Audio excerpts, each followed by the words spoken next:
Hello once again and welcome to this week's Realty Talk show. Well, following on from our last show where we introduced Bricks and Mortar Media's 2024 property market report, Terry Ryder has been featured in the report with his forecast for this year. We talked to Terry about his predictions. Also this week, Melinda Jennison from Brisbane Buyers Agency Streamline shares her thoughts on the market. Melinda, by the way, is the new president of the Real Estate Buyers Association of Australia, so her thoughts are going to be gold. Bushy and Melinda will kick off this week's show in just a moment. Hey, if this is your first time with us, welcome. You're going to find us on all podcast players and through the Southern Cross Oz Stereo Network. If you like the show, please hit the subscribe button and help us to continue to bring you the best guests every week. You can join the conversation too anytime on Facebook at the Property Hub Collective. We'll be back in just a moment as Bushy kicks off this week's show.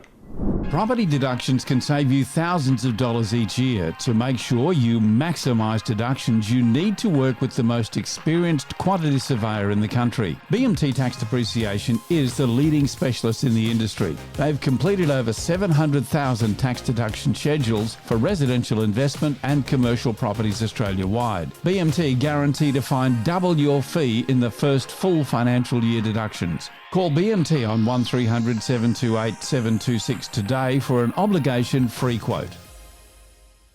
Realty Talk and your host, Bushy Martin. Now, at the forefront of protecting the interests of property buyers nationally and increasing the professionalism and standards of buyers agents across the country is Ryder, the Real Estate Buyers Agent Association of Australia. And the president, Melinda Jennison, is also the co-founder of award-winning Brisbane Buyers Agency Streamline Property Buyers, joins us again to share her insights from the latest BMM property market report on what's in store for 24. So welcome back to Realty Talk, Melinda. Thanks for having me, Bushy. I'm glad to be back and look forward to having the chat today. Absolutely. I really enjoyed your contribution to the recent BMM report. But before we sort of jump into the year ahead, I'd love to sort of step back a year and look at how did property perform against your expectations last year and what, if anything, varied and why? It's a really good question. And I think, just for some context, I'm actually based in Brisbane. So a lot of my observations will be based on what we're seeing throughout Southeast Queensland. But of course, in my role as the president of Ryder, it's very important that I understand what's happening at a national perspective as well. And I think as we headed into the early months of 2023, there was generally a lot of what I would describe as doom and gloom. And I think largely it was driven by a lack of buyer confidence more than anything else. So what we found was there was a lot of pent-up demand, but it was all sitting in the sidelines and people were waiting for something that was more positive around the sentiment. And I think that came when we saw rates pause. Of course, we come off the back of a very aggressive interest rate hike cycle. So people had lost a lot of confidence, costs were increasing, inflation was high. But the turning point across a lot of the markets was when consumer confidence started to improve, and that aligned with when interest rates went on pause. Certainly throughout the latter months of 2023, in some markets, we saw that demand outstrip supply. And that was more so in markets where we saw supply remain at or below long-term averages, whereas other markets, we started to see listing volumes increase throughout the second half of 2023. And of course, that gives buyers a little bit more choice.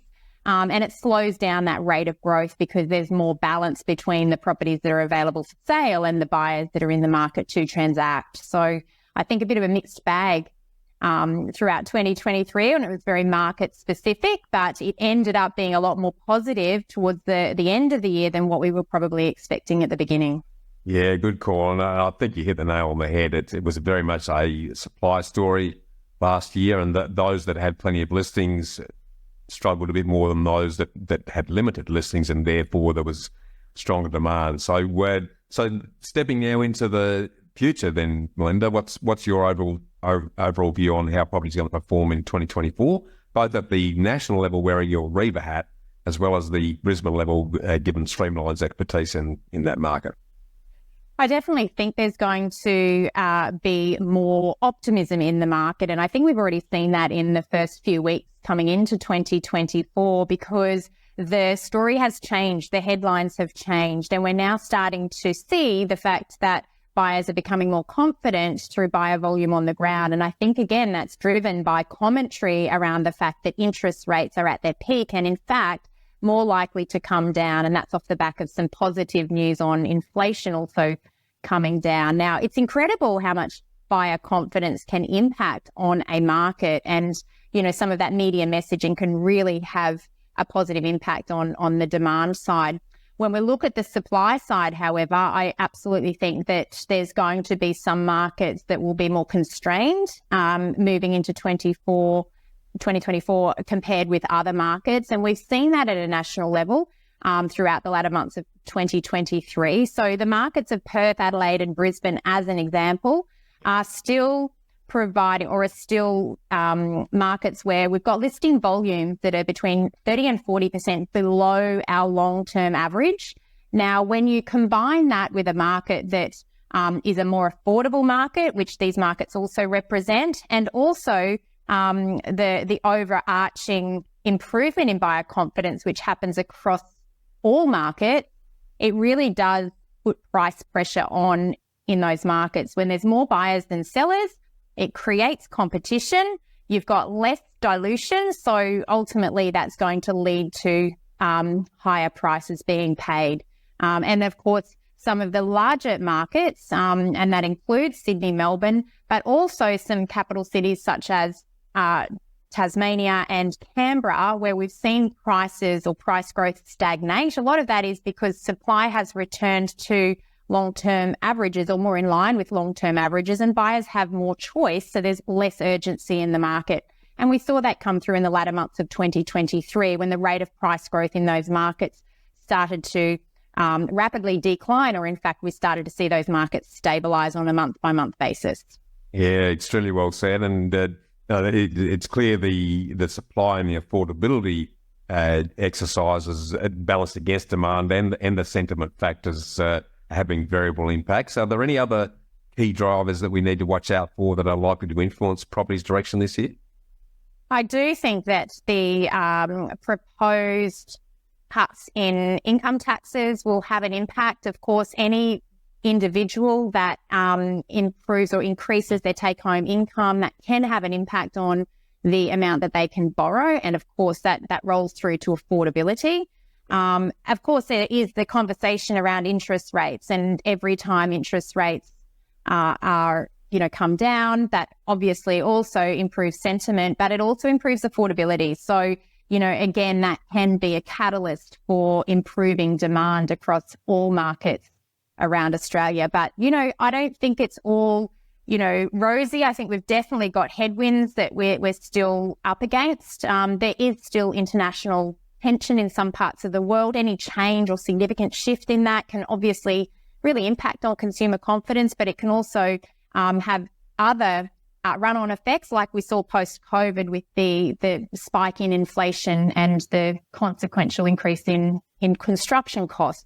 That all plays out and can impact on demand, and it can also impact on supply for new dwellings in a market over the long term as well. So international tensions, that's definitely something to watch out for as well. So markets where we've got strong economies, they're going to continue to provide a level of risk aversion throughout markets around Australia. But we've also got markets where there's a lot of infrastructure being spent, where governments are pulling forward a lot of projects as well. That creates jobs.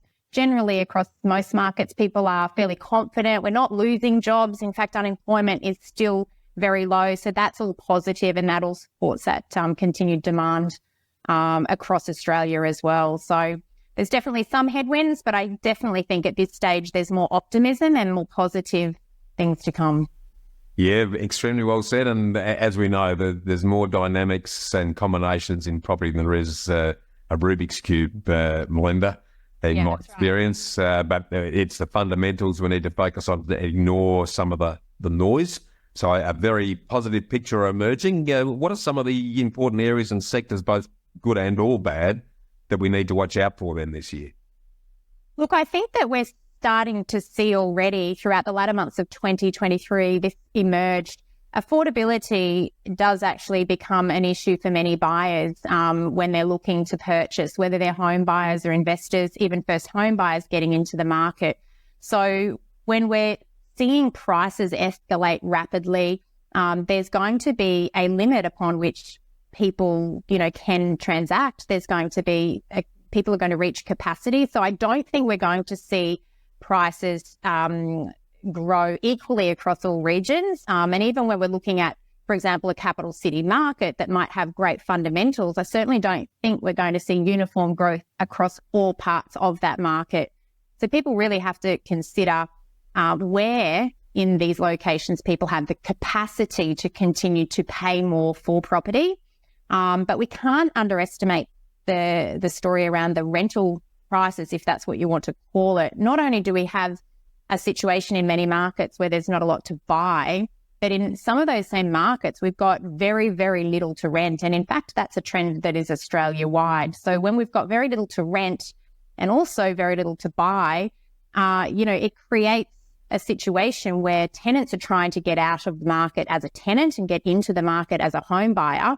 Home buyers that are wanting to upgrade need to do that in a way that's efficient without having to rely on renting for 6 months. So it causes a bit of a backlog, in the entire market. So people, I know, in the work that we do, we're looking for creative solutions to help people make that transition more smoothly, to ensure that they're not having to rely on accommodation that's really hard to find at the moment. So I think that 2024 will be really interesting because, all of the decisions in the past that have led to our current situation have made it really tough for tenants, really tough for property buyers, but also tough for those looking to downsize or upsize because there's a lot of obstacles in the way.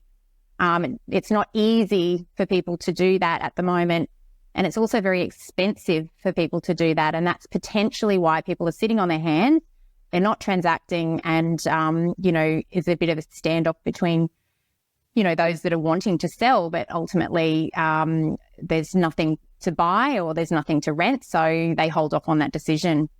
I think you've made some really good points there, which again, taking a helicopter view of all that, it's actually pointing in the right direction in terms of price growth. Because wherever you've got scarcity, then as you and I know, that puts pressure on the right areas. But I think the other key here, in what I'm reading between the lines, is that I think we're actually seeing property conditions return to what I would more classify as a long-term normal, where from one survey to the next, you're going to get variable conditions, and in different parts of the cycle, right down to the precinct level, which is exactly how property's operated long term. So I think it means that people are going to have to look a bit harder to look at the right drivers that are going to give them ongoing growth if they've got the affordability to get in. But it's a very positive signs and the real need for people to be very diligent about what they buy where in the coming months. So that's some great thoughts there. You've touched on some of these already. Are there any other surprising and/or wild card elements that may have a lasting impact on property generally and given your expertise on the Brisbane market in particular? Look, I always think that people must be aware of where the future supply pockets are coming. And when I talk about that, I mean new supply, and specifically speaking to Brisbane. Brisbane's such a low density city, comparatively speaking, when we sit it next to the likes of Sydney and Melbourne. So there is a lot of land in Brisbane that may already be zoned for much higher density development. Buyers have to be aware of where that is located and what that future supply pipeline might look like. But more so than that, even getting an understanding of what is the state government planning, where are they planning to accommodate this increasing population that continues to migrate to southeast Queensland. I mean, we've got overseas migration, but we've also got interstate migrants. We have to house these people. So not just understanding what's already in place, but also what government strategically is planning and where that future land is likely to be released for freestanding homes, but also that higher density land, which is likely to come from those locations which are more closely located to the CBD, but in areas around some of the business hubs. So, of course, that's the level of expertise that people get when they partner with professionals, because that can have a huge impact on long-term returns when it comes to property, because it's all about the balance between supply and demand. And when we know that there's going to be future supply coming, we really have to account for that. Whether that supply comes next year or in the next 10 years, that becomes irrelevant, because in most cases, property investing is a long-term strategy, and people will need to think beyond next year or next month. They've got to think about the 15, 20 or 30 year time frame. Absolutely. You make a really good point. I've often said that when you're buying property, you've got to put on your forward vision 3D glasses to be able to assess what is this area and this property going to look like, given everything else that's likely to happen over that 10 to 15 year period. Don't judge it on where it is right here, right now. So the only way to do that is, as you say, is to seek good independent professional help from professionals who are doing this each and every day of the week. So, excuse me. So to bring this all to a head then, Melinda, to sort of sum things up, what one word do you think is going to best describe and capture property conditions for 2024? The word I'd choose is buoyant, if I was to choose one word, because we are already seeing the market start to sizzle on the ground in Brisbane. We're seeing buyers back, we're seeing lineups, we're seeing multiple registered bidders at auction, and we are seeing multiple offers on a lot of private treaty sales. Now, that is not the case. As I pointed out earlier, it's not going to be the case across all types of properties or in all areas of the city, but it's certainly what we're seeing in pockets that our team are really active in. But we're specific about what we're buying and where we're buying. So I think if you're looking at property as a property buyer and there is a lack of demand from other buyers, that's where sometimes you need to pull the brake on and ask, why is that the case?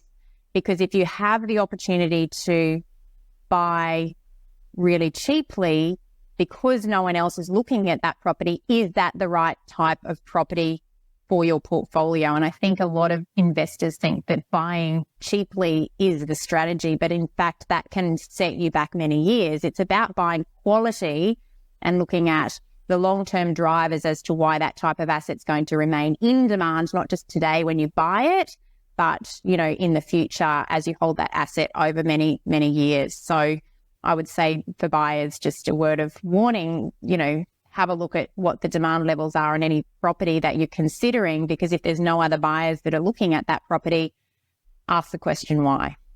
Extremely well said, because it's never about cost, it's always about value, as I often say, Melinda. So very wise words, and I really want to thank you for these very sage thoughts. And we hope that politicians and policymakers actually heed the message to actually urgently start incentivising investors instead of continuing to drive them away and worsen the housing dilemma in what I would call short-sighted moves that can only be classified as cutting off their property noses despite their housing faces. So thanks for these insights. It really sets us up for some buoyant conditions moving ahead, and I really appreciate your time on the show today. Thanks for having me again, Bushy. It's been great to chat. Thank you, Melinda. Now, if you want to get a full copy of BMM's 2024 Property Market Report that includes forecasts in detail from Melinda and a host of other property professional leading lights, just click on the link in the show notes. And if you want to further the discussion and keep it going on this and other areas around what's going to happen in property in 2024, join us for more on the Property Hub Collective Facebook community, again by clicking in the link below. So that's more food for thought, and stay with us for more. Successful property investment is a game of finance. Do you have the right team and the right game plan? Realty Talk is brought to you by Know How Property. More than mortgage brokers, Bushy Martin and his team of investment architects set you up with a sustainable strategy structured to lower your costs, tax, risk and stress while increasing your capacity for growth. Know How has helped over 1,900 homeowners and investors secure more than $800 million in property wealth. So get set to live more, work less, and live your legacy. Want to know how to invest in your freedom? Visit knowhowproperty.com.au. Realty Talk exclusive to the Property Hub. Now, this time last year, very few were predicting that property prices would continue to rise across the country, with the exception of our next special guest, who's recently outlined his forecast for the year ahead in Bricks and Mortar Media's 2024 Property Market Report. And he's always important to listen to. I'm talking, of course, about show favourite Terry Ryder, who's a leading property industry researcher and writer who's been studying residential property now for over 35 years. He's published 4 books on the subject, and he's the founder of well-respected property research house, hotspotting.com.au. So if you're serious about property and the ability to identify the best opportunities in the year ahead, you can't afford to miss his musings. So welcome back to Realty Talk, Terry. Always good to talk to you, Bushy, and always good to talk about real estate. Particularly, you've laid the background by referring to, the misinformation in the media, which is where a lot of people get their information. And you and I spend a lot of time and energy trying to balance that with fact-based, research-based information. Yeah, absolutely. And it's the reason why I, apart from your great sense of humour, that I love catching up with you, mate. But I guess just sort of starting there, from your perspective, how did property perform against your expectations last year, and what, if anything, varied and why? Look, it was pretty much on line with our expectations, which were very different to the forecasts of the big economists, the ones who are always in the media, the ones who don't understand real estate, but media keeps going back to them because they love a screaming negative. Look, I think the difference is we're full-time real estate research. We're living and breathing it 24/7. I think the big bank economists, they turn their attention to residential property only so often. They have their theories about how it works. It's all about interest rates. And of course, what 2023 proved is it simply isn't. Because if they were right, prices would have fallen last year, and they predicted they would fall a lot, 15, 20%, most of them said. We said no, we expected moderate to strong growth, and that's what we got. Yeah, and only a few of the specialist real estate researchers like ourselves got that right. Yeah, absolutely spot on. Well, that's a great segue into the year ahead. So what's your market forecast for 2024? And I'd like to sort of jump into areas that are like rising, steady, weakening and struggling, Terry. So let's start with areas that you think are likely to be rising. What does that look like? Yeah, and it's important to make that point that we don't have one property market in Australia. And we have, as we saw in 2023, not everywhere had a good year last year, some better than others. Originally, I thought 2024 is going to be very similar to 2023. It's probably going to be about the same because the forces that created the year we saw last year are still very much in play, which is all about shortage, strong population growth against lack of supply. But I'm starting increasingly to think actually we're going to have a better year in 2024, generally speaking, than last year because we've got additional factors. We are clearly at the end of the interest rate cycle, and everyone's expectations, the next move is down. We've got tax cuts coming. So we've got some reason for people to be more optimistic. And we've seen actually people hit the ground running at the start of 2024. Our business and others have found a really fast start to the year. People have started the year with intent. Now, the places that we think are going to do better than average this year under our metrics would be Brisbane and regional Queensland, definitely. Adelaide has been so consistently good for a number of years. We think it's going to continue. Regional Western Australia is going to be pretty good. Second half of last year, we saw Sydney and Melbourne come strong. Melbourne hasn't yet turned that into strong price growth like Sydney did last year, but we think Melbourne's going to do better this year. Yep. So there's going to be a lot of places that are going to do pretty well in 2024. The places that are going to be the exceptions, the weakest markets are going to be Canberra and Darwin.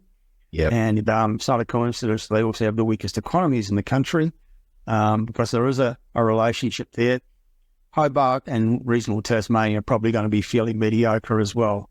Yeah. So, yeah. Best place around the country going to do pretty well this year. Yeah, it's good. Are there any sort of weakening markets that are sort of coming off peaks as you read it looking around the country? Yes, indeed. Well, I do want to talk about Perth.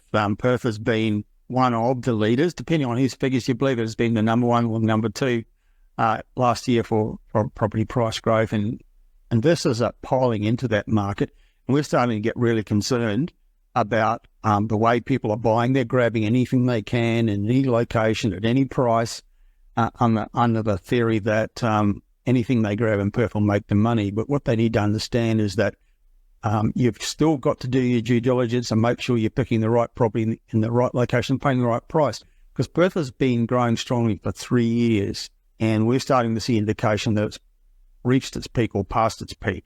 The sales volume figures were beginning to fall away towards the end of last year. The first sign the peak has been reached, and after 3 years, we would expect that anyway.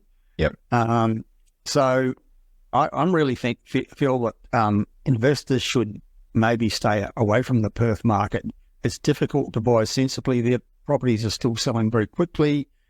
People are throwing, the asking price might be 500,000, it ends up selling for 600,000. It's starting to look a bit silly. But when we say Perth, then just sort of trying to put some shape around the net here. Does that include areas like Mandurah and maybe as far down as Bunbury, south of Perth, or where are we talking there? Is it sort of apply to all that? We're talking about Greater Perth, and we tend to regard Mandurah as regional. It's just outside the Greater Perth area, but it's debatable. We still think Mandurah's got prospects because it's still very affordable, and it's got a wonderful lifestyle location, well connected to central Perth, but still pretty bloody cheap, really. Bunbury's further on. It's definitely regional. It's a regional city in its own right, and it's going very strongly. The other one in Western Australia we like is Geraldton, north of Perth, about 4 hours north, and it's very, very affordable with great rental yields and good prospects for growth. So we're starting to suggest to people maybe look at some of these regional markets. If you're interested in Western Australia, avoid the frenzy in Perth and go to some of these places like Geraldton, where maybe you can buy a little bit more sensibly as well as affordably. Yeah, very good tips. So apart from the area exercise, let's move into sectors to watch this year. Terry, what's your thoughts around that? Look, the one that really stands out for us is apartments, units and townhouses. We feel that the dominant paradigm in real estate is really being challenged and changing. And the dominant paradigm is that houses always show better capital growth than units.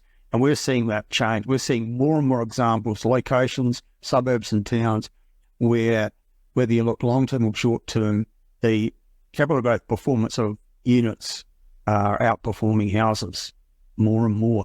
And a lot of people would be surprised to hear that, because, everyone's got it fixed in their brain that you've got to buy a house because it's the land content. Land appreciates, dwelling depreciates. I don't think that applies so much anymore, because there are so many reasons why more and more cohorts are opting for apartments. It's about lifestyle, it's about location, it's about affordability, it's about lock up and leave, low maintenance lifestyle, people downsizing, young people starting out. They want to spend their weekends mowing lawns and all that. There's lots of reasons why more and more people are opting for apartments, and we're seeing it. We're seeing that some of the busiest markets in the country are the ones where there's lots of apartments, and we're starting to see outperformance on price more and more. Yeah, very interesting. And I really want to thank you for sharing that, because it is an area that is, people are stuck in the old, you got to buy a house or a block of dirt in a scarce suburb routine. And, to a certain degree, I've fallen into that category a fair bit over the years. But the numbers do the talking. So, and I want to get you back on the show as soon as you're able, and we'll do a deep dive on that very subject itself, because I think with the amount of, qualitative and quantitative research that Hotspotting does, you'll be able to share some numbers that would really validate the fact that there is a shift in that regard, and that opens up a new world of opportunity from an investment perspective. So that's awesome. Now, You've touched on a fair bit of this already, Terry, in terms of the key drivers that we need to be watching out for in the year ahead. Or are there any of those that we haven't touched that you want to expand on? Okay, I think we've touched on most, and we've talked about the expectation of what the market's going to do. We've issued a bit of a warning that the Perth frenzy has got a bit dangerous and silly, and maybe you better decide, because there's so many other good places to buy in Australia. You don't need to take that kind of risk where you're going to buy in haste and repent at leisure. So that's important. And we've talked about I think the learning is that a lot of people have fixed ideas about what works in real estate, and what we believe is that things are always changing, and what we're looking for is the change, and trying to be the first or one of the first to identify the change. And this shift to apartments is a paradigm shift. That's really important. This is the trend a number of years ago of people moving to the regions well before COVID. It wasn't caused by COVID, as the media told us it was, and it's still happening. You know, that was a paradigm shift, because for as long as I've been around, the population drift has been to the cities. And now we're seeing it reverse, because people are looking for lifestyle because they don't have to be in the big cities anymore because of technology. Well, you and I are living examples of that, Terry. That's right. I mean, I can be anywhere doing what I do, and you can, and so we're doing it. You know, we're living our version of the dream. And I was talking to a guy who runs a very successful, quite large buyers advocacy business, which everyone thinks is based in Sydney. Well, they're in Asia. They're in a particular lifestyle part of Asia where they're living full time and running their business from there, because they don't need to actually be physically in Sydney to run that business. Yeah, I love it. I love it. Yeah. So we are seeing some really big paradigm shifts, and people need to be aware of them. If you want to do really well, don't be stuck on the old ideas. It's got to be a house on land close to the CBD. You know, be aware that things do change, and some of these changes are big. Yeah, it's as you well pointed out, where there's change, there's always opportunity. And those who recognise that early enough and then ride the wave of those who jump on. And you were, I think, the first to talk about the exodus to lifestyle and the shift to regional. We've been talking for quite some years now, and I remember you mentioning it a long time ago. So my ears pricked up when you started talking about apartments, and that's something that we'll delve into. Are there any wild card elements that may surface this year that might have an impact on property conditions as you see it? Look, I'm not expecting any major surprises. I think it seems to me fairly clear the influences that are going to play out this year. It's going to be about no more interest rate rises, although the impact of interest rate rising has clearly been overrated by economists and the media. Yeah, it's the impact of tax cuts. It hasn't been talked about much as an impact on real estate markets, but it means that people have more money in their pockets. They'll have stronger sentiment, but their borrowing capacity will increase because they'll have just the way the equations works in the mind of financiers. So that will have an impact. And that's one of the reasons why I'm starting to think that actually 2024 is going to be even better than 2023, which was sort of like 7 or 8% growth as an average across the country, which is a moderately strong year. It's good. This year might do better. Well, I think in talking about the tax cut regime, yes, everyone's going to have a bit more money in the hand, which will increase capacity and potentially demand. But I think the interesting thing that hasn't really been delved into yet, and I've sort of started to look at this, for those higher income earners who are expecting a much more healthy tax return and aren't going to get it, there's probably going to be more incentive for them to be investing in assets like property where they can still keep more of their hard-earned in their pocket rather than giving it to the tax office. So I think there's a dual-pronged impact of across the border systems, but also those who have the most capacity. The property, I think, is going to look more attractive as a result of those adjustments to the tax scale. So I'm with you. I think we're in for a better year as a consequence of that when you tip in the impacts of potentially dropping rates, the scarcity of listings and supply, and there's still very strong population exercise happening in behind all this. The rental crisis that everyone keeps talking about, and it has been a long time in the making, and it's not going to go away anytime soon, is a first-hand indicator of how tight the rental markets are, which is very fertile ground for investors. So, look, always love talking to you, mate. If we were to sum up in one word what you think is going to best describe and capture property conditions in 2024, what would that be? It would be opportunity. And you've just actually articulated some examples of that. There's always opportunities to be found at any time in real estate, but I think right now the opportunity is big for investors. As you've just described, we have the shortage. There are no solutions in sight. The solutions exist, but of course the politicians aren't smart enough to see them or don't have the political will to implement them. They just need to encourage people to become property investors. That's all they need to do, and they're doing the opposite. So for those people who do have the ability to think and act independently as investors, not be herd animals, there's massive opportunities because we have such a shortage. We've got rents rising, we've got strong yields, and interest rates are probably going to come down. So the equation is going to get better this year. All that means opportunity. Absolutely. Opportunities are a great way to sum her up. So I really want to thank you again for these very evidence-backed insights, Terry, as always. And it's really clear that the housing shortages are again likely to underpin rental and sales markets this year.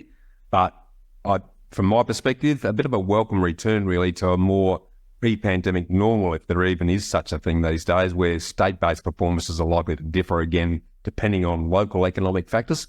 So for those who want to find out more, make sure you grab yourself a copy of the BMM 2024 Property Market Forecast Report by clicking the link in the show notes.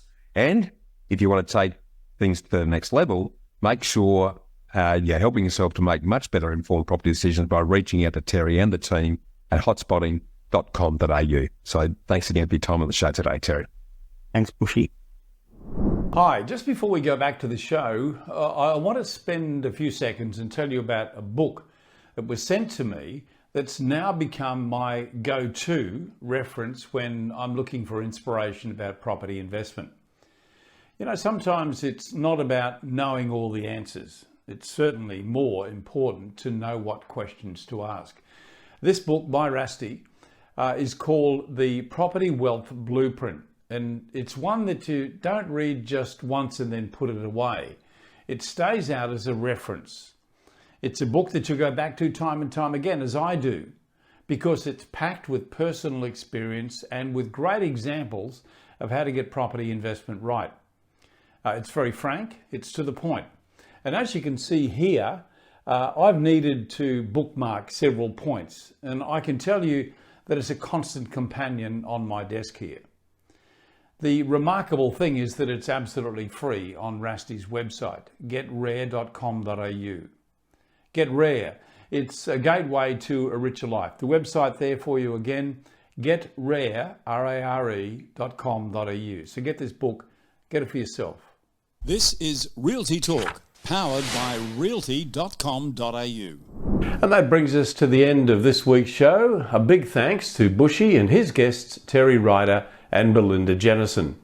Make sure you don't miss a single episode of Realty Talk or Bushy's Get Invested podcast, which will be delivered to you each week. You can do that by subscribing to the Property Hub now on your favourite podcast player or wherever you are listening to or watching this show. Also join the conversation anytime on Facebook at the Property Hub Collective. Thanks to our supporters and content partners, Realty, BMT Tax Depreciation, Know How Property Finance, Get Rare Property and Apiro Marketing. I'm Kevin Turner, and on behalf of Bushy and the Property Hub team, we look forward to seeing you again next week.